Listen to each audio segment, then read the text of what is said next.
आप सभी लोगों का स्वागत है आपके अपने YouTube channel future care public school में। आज हम इस वीडियो में बिहार बोर्ड क्लास 10th के हिंदी के चैप्टर 6 जिसमें आपको पढ़ना है बहादुर के बारे में, इस चैप्टर के सारे ऑब्जेक्टिव प्रश्न को करेंगे जो कि आपके एग्ज़ाम के लिए काफ़ी महत्वपूर्ण है। साथ ही साथ आप सभी लोगों से गुजारिश है कि अगर आप चैनल पर नए हैं तो चैनल को प्लीज़ सब्सक्राइब कर लेंगे, क्योंकि इस पर जो है बिहार बोर्ड से रिलेटेड सभी क्लासेस की जो है जानकारी एवं बिहार बोर्ड से संबंधित सारी सुविधाएं, सारी जानकारी दी जाती है। मैं आपको बता दूं कि इससे पहले मैंने चैप्टर 5 तक जो है पूरी तरह से कंप्लीट कर लिया है। अगर आपने वो वीडियो नहीं देखा है तो आप हमारे प्लेलिस्ट में जाकर वो सभी वीडियो को देख सकते हैं जो कि आपके एग्जाम 2023 के लिए काफ़ी महत्वपूर्ण है। तो चलते हैं चैप्टर 6 बहादुर के सारे ऑब्जेक्टिव प्रश्न के ऊपर। यहाँ पर पहला प्रश्न है कि बहादुर का पूरा नाम है। यहाँ पर क्या है कि बहादुर का पूरा नाम है। यहाँ पर ऑप्शन है दिल बहादुर, शेख बहादुर, बहादुर प्रसाद, बहादुर पंडित। तो देखिए बहादुर का पूरा नाम जो था वह क्या था, दिल बहादुर था। तो इसका आंसर क्या हो जाएगा, ऑप्शन आपका ए हो जाएगा, मतलब समझ गए पहला वाला। अगला प्रश्न यहाँ पर है कि बहादुर लेखक को क्या कहकर संबोधित करता था। ये प्रश्न देखिए 2018 सी सेट में पूछा गया है। ऊपर वाला प्रश्न भी लगातार 3 वर्ष पूछा गया है। तो बहादुर लेखक को जो है मालिक, साहब, बाबूजी, साहब जी, ऑप्शन आपको 4 दिख रहा है तो इसका आंसर ऑप्शन डी हो जाएगा। साहब जी बोलकर जो है बहादुर जो है लेखक को संबोधित करता था। तो इसका आंसर क्या हो जाएगा, ऑप्शन आपका डी हो जाएगा। अगला यहाँ प्रश्न है कि बहादुर पर चोरी का आरोप कौन लगाता है।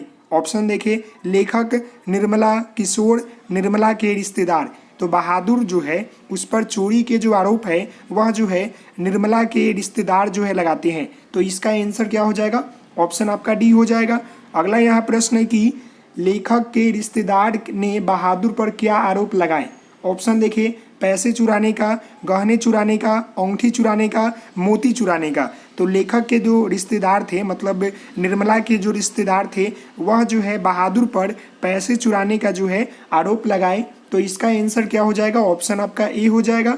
अगले प्रश्न की ओर बढ़ते हैं। तो देखिए 5 नंबर प्रश्न यहाँ बोल रहा है कि बहादुर शीर्षक कहानी के लेखक कौन है। ये तो महत्वपूर्ण प्रश्न है और 20 में पूछा हुआ प्रश्न है। तो बहादुर शीर्षक कहानी के जो लेखक है वह जो है आपके अमरकांत जी है। कौन है, अमरकांत जी। तो इसका आंसर क्या हो जाएगा, ऑप्शन आपका ए हो जाएगा। अगले प्रश्न की ओर बढ़ते हैं। तो देखिए अगला प्रश्न यहाँ पर है कि बहादुर कौन था। बहादुर जो है कौन था, ऑप्शन देखिए पड़ोसी का बेटा, लेखक का बेटा, 12-13 साल का नेपाली लड़का, फिर इनमें से कोई नहीं। तो देखिए जो बहादुर जो था वह 12-13 साल का जो है नेपाली लड़का था। तो इसका आंसर जो होगा वो ऑप्शन आपका सी हो जाएगा। अगला यहाँ प्रश्न है कि बहादुर कितने वर्ष का था। तो ऊपर अभी आपने देखा, यहाँ पर देख ले 10-11 वर्ष, 12-13 वर्ष, 9-10 वर्ष और 13-14 वर्ष। यहाँ पर 22 में प्रश्न पूछा हुआ है। तो अभी ऊपर आपने देखा है कि बहादुर जो था वह जो है 12-13 वर्ष का था। तो इसका आंसर क्या हो जाएगा, ऑप्शन आपका बी हो जाएगा। अगला यहाँ प्रश्न है कि बहादुर कैसी कहानी है, मतलब ऐतिहासिक है कि मनोवैज्ञानिक है कि सामाजिक है कि तार्किक है। तो जो बहादुर है यह एक प्रकार का जो है सामाजिक कहानी है।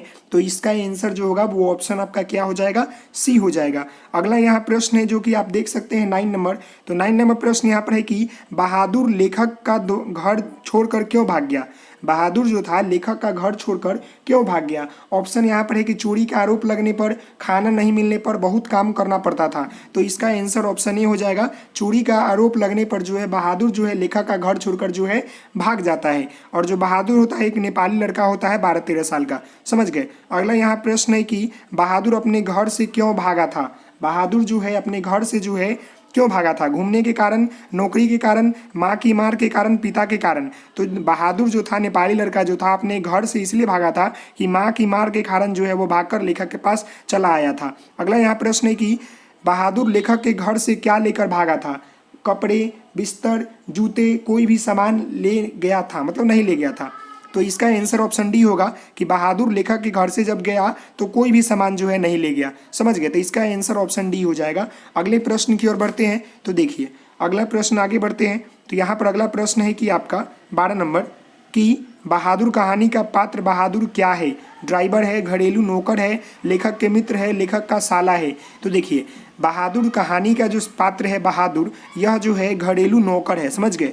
एक नेपाली लड़का जो 13-14 साल का था, जो कि लेखक के यहाँ काम करता था, नौकर का। अगला यहाँ प्रश्न है कि लेखक अमरकांत ने हाई स्कूल की शिक्षा कहाँ से प्राप्त की? बलिया, छपरा, आरा, बक्सर। तो बिहार के जो है किस जिला से अमरकांत जी ने जो है अपनी हाई स्कूल की शिक्षा प्राप्त की? तो वह जो है बलिया से। तो इसका आंसर ऑप्शन ए हो जाएगा। अगला यहाँ प्रश्न है कि बहादुर कहाँ से भागकर आया था? भोपाल से, नेपाल से, बंगाल से, तिब्बत से। तो बहादुर जो था एक कैसा लड़का था? नेपाली था। तो ये कहाँ से भाग कर आया था? नेपाल से। इसकी माँ मारी इसलिए भाग कर चला आया था। लेखक के यहाँ नौकर का काम करता था। इसकी उम्र जो था 13 से 14 वर्ष था। समझ गए। अगला यहाँ प्रश्न है कि मित्र मिलन शीर्षक कहानी संग्रह किसकी रचना है? तो देखिए इसका ऑप्शन देखिए, नलिन विलोचन शर्मा, हजारी प्रसाद द्विवेदी, रामविलास शर्मा, अमरकांत। तो देखिए जब भी चैप्टर आप पढ़ेंगे ना, ज़्यादातर वही लेखक जो होते हैं उस पुस्तक के रचयिता होते हैं। तो इसका भी आंसर होगा वो ऑप्शन आपका डी हो जाएगा। अमरकांत जी जो है वह मित्र मिलन शीर्षक कहानी के जो है मतलब रचना किए हैं। समझ गए। अगले प्रश्न की ओर बढ़ते हैं। तो अगला प्रश्न यहाँ पर 16 नंबर है कि लेखक की पत्नी के रिश्तेदार किस दिन आए थे? रविवार, सोमवार, मंगलवार, बुधवार।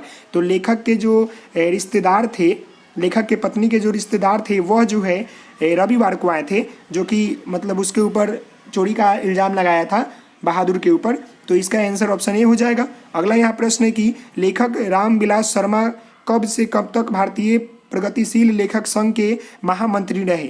तो देखिए इसका जो आंसर होगा वो ऑप्शन आपका बी हो जाएगा। 1949 से लेकर 1953 ईस्वी तक जो है लेखक रामविलास शर्मा जो है भारतीय प्रगतिशील लेखक संघ के महामंत्री रहे। अगला यहाँ प्रश्न है कि जिंदगी और चोंग किस लेखक की रचना है?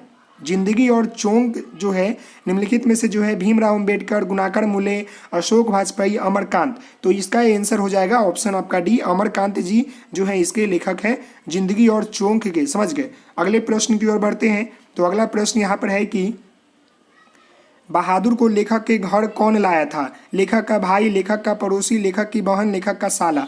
तो बहादुर को जो है लेखक के घर जो है निम्नलिखित में से जो है कौन लाया था? तो वह जो है आपका लेखक का साला लाया था। समझ गए। तो इसका आंसर ऑप्शन डी हो जाएगा। अगला यहाँ प्रश्न है कि बहादुर के नाम से दिल शब्द किसने मतलब उड़ा दिया? तो निर्मला ने, किशोर ने, लेखक ने, लेखक के साले ने। तो बहादुर के नाम से जो है दिल शब्द जो है निम्नलिखित में से जो है निर्मला ने जो है हटा दिया, उड़ा दिया। तो इसका आंसर ऑप्शन ए हो जाएगा। अगला यहाँ प्रश्न है कि बहादुर या दिल बहादुर कहाँ का रहने वाला था? बिहार, उत्तर प्रदेश, नेपाल और भूटान। तो आपको तो समझ में आ गया होगा इसका आंसर कि ये कहाँ का रहने वाला था। ये वो देखिए 19 में प्रश्न पूछा हुआ था, तो ये नेपाल का रहने वाला था। तो इसका आंसर क्या हो जाएगा? ऑप्शन आपका सी हो जाएगा। अगले प्रश्न को देखिए यहाँ पर, बहादुर का बाप कहाँ मारा गया था? युद्ध में, डकैती में, चोरी में, चरवाही में।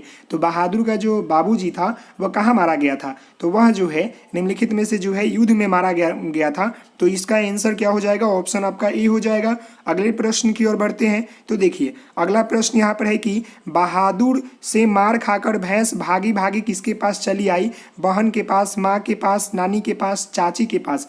तो बहादुर से मार खा के जो है भैंस जो है भागी भागी जो है माँ के पास चली आई, जो कि 2020 में प्रश्न पूछा हुआ है। अगला यहाँ प्रश्न है कि कहानी है क्या? नाखून क्यों बढ़ते हैं? बहादुर नौबत खाने में इबादत परंपरा का मूल्यांकन। तो कहानी है यह क्या है? यह तो बहादुर की कहानी है। तो इसका आंसर ऑप्शन बी हो जाएगा। अगला यहाँ प्रश्न है कि अमरकांत जी का जन्म कब हुआ था? तो अमरकांत जी का जन्म जो है 1925 ईस्वी में बिहार के बलिया में हुआ था। याद रखिएगा कहाँ हुआ था? बिहार के बलिया में 1925 ईस्वी में हुआ था। अगला यहाँ प्रश्न है कि अखिल भारतीय कहानी प्रतियोगिता में अमरकांत को कौन सी कहानी पुस्तक मतलब पुरस्कृत हुई थी? मौत का नगर, देश के लोग, कुहासा, डिप्टी कलेक्ट्री। तो इसका आंसर जो होगा वो ऑप्शन आपका जो है डिप्टी कलेक्ट्री हो जाएगा, ऑप्शन डी। समझ गए। अखिल भारतीय कहानी प्रतियोगिता में अमरकांत जी की जो है डिप्टी कलेक्ट्री कहानी जो है पुरस्कृत हुई थी। समझ गए। अमरकांत जी का जो मतलब जन्म स्थल है वो कहाँ है? बलिया, जो कि बिहार में पड़ता है। सॉरी कहाँ पर हुआ था? बलिया में ही हुआ था, जो कि उत्तर प्रदेश में पड़ता है। सॉरी उत्तर प्रदेश में पड़ता है, आरा बलिया, लेकिन बिहार में ही बलिया कहीं और पड़ता है। देख लीजिएगा एक बार इसे। तो इनका जन्म जो है 1925 ईस्वी में हुआ था। समझ गए। आगे बढ़ते हैं। तो यहाँ देखिए बलिया जो है उत्तर प्रदेश और बिहार के बॉर्डर के पास स्थित है, मेरे ख्याल से लगता है। हिंदी के सशक्त कथाकार अमरकांत का जन्म कहाँ हुआ था? आ गया भाई क्वेश्चन। तो देखिए कहाँ हुआ था, अब लगता है कि कंफर्म हो जाए कहाँ हुआ था। तो इसका आंसर जो होगा वो ऑप्शन आपका सी हो जाएगा, बलिया में हुआ था। तो बलिया उत्तर प्रदेश में पड़ता है, याद रखिएगा। सॉरी फॉर डैट, ऊपर के लिए बलिया उत्तर प्रदेश में पड़ता है, याद रखिएगा। देखिए वानर सेना नामक बाल उपन्यास किसने लिखा था? गुणाकर मुले, यतीन्द्र मिश्र, विनोद कुमार शुक्ल, अमरकांत। तो इसका आंसर आपको मालूम है कि क्या होगा, जिस चैप्टर को हम पढ़ रहे हैं वही उनके लेखक होंगे, अमरकांत जी। तो याद हो गया, इनका जन्म जो है बलिया उत्तर प्रदेश में हुआ था, जो कि 1925 ईस्वी में हुआ था। समझ गए? अगले प्रश्न की ओर बढ़ते हैं। तो देखिए अगला प्रश्न यहाँ पर है कि, थोड़ा नीचे कर लूँ मैं, यहाँ पर दिखेगा आपको जी। अगला यहाँ प्रश्न है आपका कि 29 नंबर, उसकी हंसी बड़ी कोमल और मीठी सी जैसे फूल की पंखुड़ी बिखर गई हो, उपयुक्त कथन किसके संबंध से कही गई है? निर्मला, किशोर, बहादुर, इनमें से कोई नहीं। तो इसका आंसर क्या हो जाएगा? ऑप्शन आपका सी हो जाएगा, बहादुर के लिए कहा गया है। अगला यहाँ प्रश्न है कि लेखक के बड़े लड़के का क्या नाम था? ऑप्शन है यहाँ पर नवल, किशोर, मदन, मनोज। तो इसका आंसर क्या हो जाएगा? ऑप्शन आपका बी हो जाएगा, किशोर नाम था। क्या था? किशोर। समझ गए? अगले प्रश्न की ओर बढ़ते हैं। तो यहाँ देखिए अगला प्रश्न यहाँ पर है कि अमम्मा, अमम्मा जो होता है किस नानी को कहा जाता है अप्रोक्सला, मुझे लगता है साउथ इंडियन की तरफ। तो एक बार भी अगर बहादुर आ जाता तो मैं उसको पकड़ लेता और कभी जाने न देता। यह उपयुक्त किसकी, मतलब उपयुक्त किसकी कथन है? मदन की, गिरधर की, मोहन की, किशोर की। तो इसका आंसर हो जाएगा ऑप्शन आपका डी, किशोर की है। समझ गए? अगला यहाँ प्रश्न है, यदि मैं न मरता तो शायद वो न जाता। यह उक्ति किसकी है? लेखक की, निर्मला की, किशोर की, लेखक की साले की। तो यह युक्ति जो है निम्नलिखित में से जो है लेखक की है कि मैं नहीं मरता तो शायद वह नहीं जाता, मैं नहीं मारता तो शायद वह नहीं जाता। लेखक ने उसे मारा था इसीलिए वो घर छोड़कर चला गया था और कुछ लेकर नहीं गया था, और वह नेपाली लड़का था। और समझ गए? अगला यहाँ प्रश्न है कि निर्मला कौन थी? लेखक के रिश्तेदार, लेखक की पत्नी, लेखक की बेटी, पड़ोसन। तो निर्मला जो थी वो लेखक की जो है पत्नी थी। तो इसका आंसर क्या हो जाएगा? ऑप्शन आपका बी हो जाएगा। तो आशा करता हूँ कि आपको यह चैप्टर जो आपके 6 है क्लास 10 का बहादुर, इसके सभी प्रश्न आपको समझ में आए होंगे। तो आप सभी लोगों से अनुरोध है कि आप सभी लोग इस वीडियो को देखेंगे, शेयर करेंगे, और चैनल पर नए हैं तो चैनल को सब्सक्राइब करके बेल आइकन को प्रेस कर देंगे ताकि आपको नोटिफिकेशन जल्दी से जल्दी मिलते रहे। मिलते हैं नेक्स्ट वीडियो में, तब तक के लिए धन्यवाद। Thank you so much. जय हिंद, जय भारत।